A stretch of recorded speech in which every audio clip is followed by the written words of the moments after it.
संपूर्ण देशातून झुरळं बाहेर पडली आहेत आणि झुरळांना पाठिंबा मिळतो आहे. हे सरकार लोकशाहीवादी अजिबात नाही. लोकशाहीवादी असतं तर या झुरळांना घाबरून त्यांनी मोर्चाची परवानगी नाकारली नसती. सोनम वांगचुक यांना जोर जबरदस्तीनं सफेद पडदे लावून उचलून इस्पितळात नेलं नसतं आणि सरकार या आंदोलकांना सामोरं गेलं असतं. त्यांचा विषय समजून घेतला असता आणि धर्मेंद्र प्रधानचा राजीनामा घेऊन या देशाच्या युवा पिढीचं समाधान केलं असतं. पण सरकार तरुणांचा अंत बघताय. तरुणांच्या बाबतीमध्ये जी कठोर भूमिका घेतलेली आहे ती अत्यंत चिंताजनक आहे. हजारो लाखो तरुण जंतर मंतरला जमलेले आहेत, सरकारच्या विरुद्ध घोषणा देत आहेत. सरकारच्या हातात असतं तर या हजारो तरुणांच्या मागे त्यांनी ईडी लावली असते. मी तर असं आवाहन केलेलं आहे आत्ता मगाशी, संसदेवर मोर्चा नेता येत नसेल तर या मोर्चाचा मार्ग ईडी हेडक्वार्टरच्या दिशेने न्यावा. या देशाच्या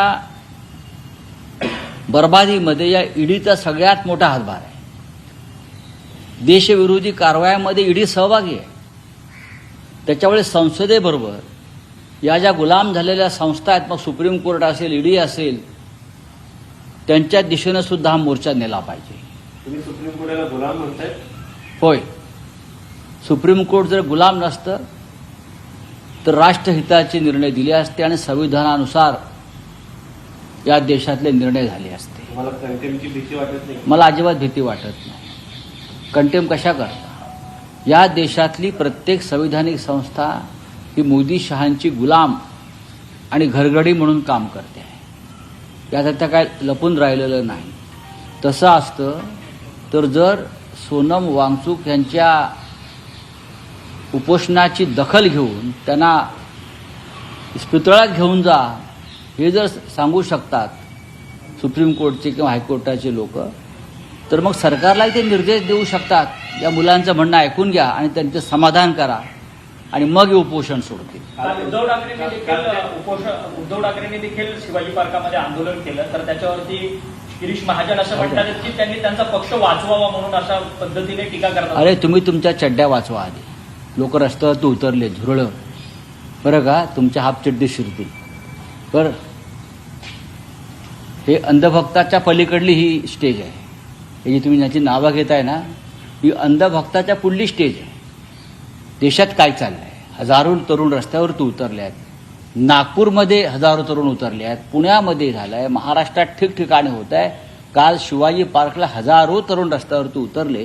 तुम्ही काय त्यांची चेष्टा करताय? इथे राजकारण कसलं आणताय? तुम्ही वाचवा स्वतःला. लोक रस्त्यावर तुम्हाला कपडे काढून मारतील अशा प्रकारचं वातावरण या महाराष्ट्रात आणि देशात सुरू आहे. मिस्टर गिरीश महाजन सगळ्यात करप्ट माणूस या महाराष्ट्रातला, सगळ्यात करप्ट, आणि झुरळं त्याच्या मागे आता लागणार आहेत. तर काल सोनम वांगचुक यांच्या पतीने दिल्ली उच्च न्यायालयामध्ये अपील केलं होतं. त्यांच्या पतीचे उपचार हे खासगी रुग्णालयात करावे. बघा, ते त्यांचं अपील फेटाळलेलं आहे. त्याच्यावरती आता फार चर्चा न केलेली बरी. ठीक आहे, हिंदी सुप्रीम कोर्ट तुम्ही म्हणताय ज्या पद्धतीने गुलाम पद्धतीने वागताय, तुमचे 6 खासदार देखील खरं तर एकनाथ शिंदेकडे गेले. त्यांच्या खरं तर गटाला आता मान्यता देण्यात आली आहे संसद. नाही, लोकसभेचे अध्यक्ष असतील, राज्यसभेचे सभापती असतील, सुप्रीम कोर्ट असेल, ईडी सीबीआय सारख्या संस्था असतील, राज्यपाल असतील, निवडणूक आयोग असतील, हे सगळे सत्ताधारी पक्ष खास करून मोदी शहांचे गुलाम झालेले आहेत. आणि म्हणूनच जंतर मंतरला जे एक प्रचंड आंदोलन सुरू आहे हे या गुलामगिरीच्या बेड्यात तोडण्यासाठी आहे. पण आजपासून पावसाळी अधिवेशन सुरू होते. विरोधी पक्षांची काल बैठक पार पडलेली आहे. सर्वपक्षीय बैठकीला देखील बैठक झाली. काय नक्की अजेंडा असणार आहे? आता पुन्हा 10 वाजता मीटिंग आहे. मी त्या मीटिंगला निघालोय. ती मीटिंग संपल्यावरती आम्ही निर्णय घेऊ जंतर मंतरवर जाण्याचा. काल ऑल पार्टी मीटिंग संपली, त्याच्यानंतर सुप्रिया सुळे ज्यावेळेस बाहेर पडल्या त्यावेळेस त्यांनी राजनाथ सिंगांच्या पाया पडल्या.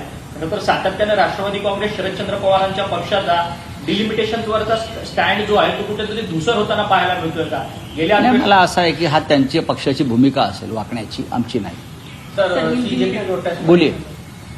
सर, संसद मार्च जो है पुलिस दिल्ली पुलिस अलाउ नहीं करेगी, हर जगह बैरिकेडिंग कर रखी है, किस तरीके से देखते हैं आप? पुलिस, सरकार, खास करके प्रधानमंत्री और गृह मंत्री जी 56 इंच की सीना वाले लोग ये बच्चों से डर गए हैं. ये बच्चों से पूरी तरह से डर गए हैं, हताश हैं. उनको समझ में नहीं आया कि क्या होने जा रहा है और क्या होगा और आगे क्या होने वाला है.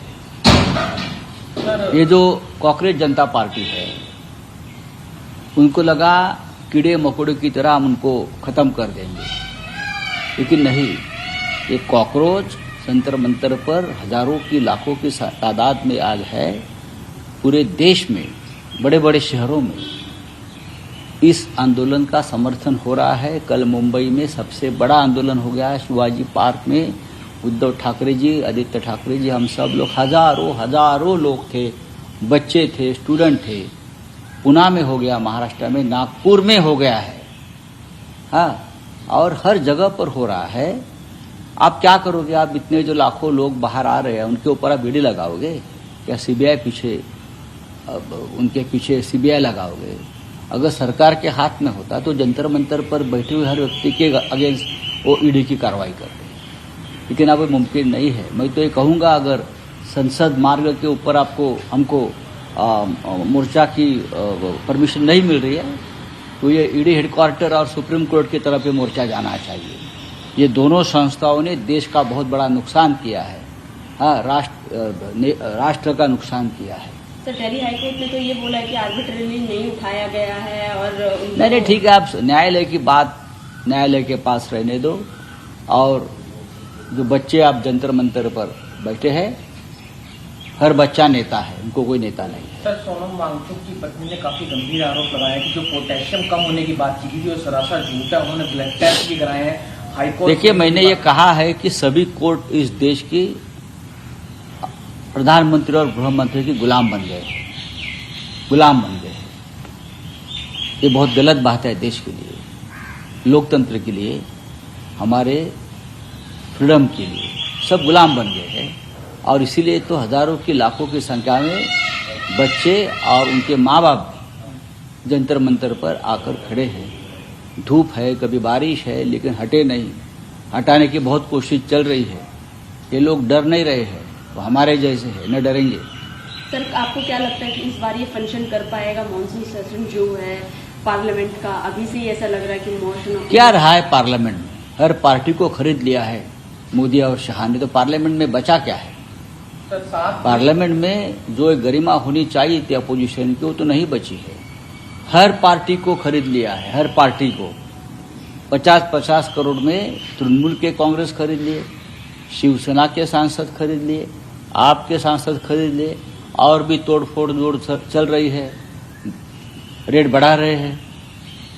तो ये किसी पार्लियामेंट की गरिमा उसे नहीं कहते ना. अगर अपोजिशन को आप कमजोर कर रहे हो, अपोजिशन को खरीद रहे हो दबाव से, तो क्या पार्लियामेंट में रखा है?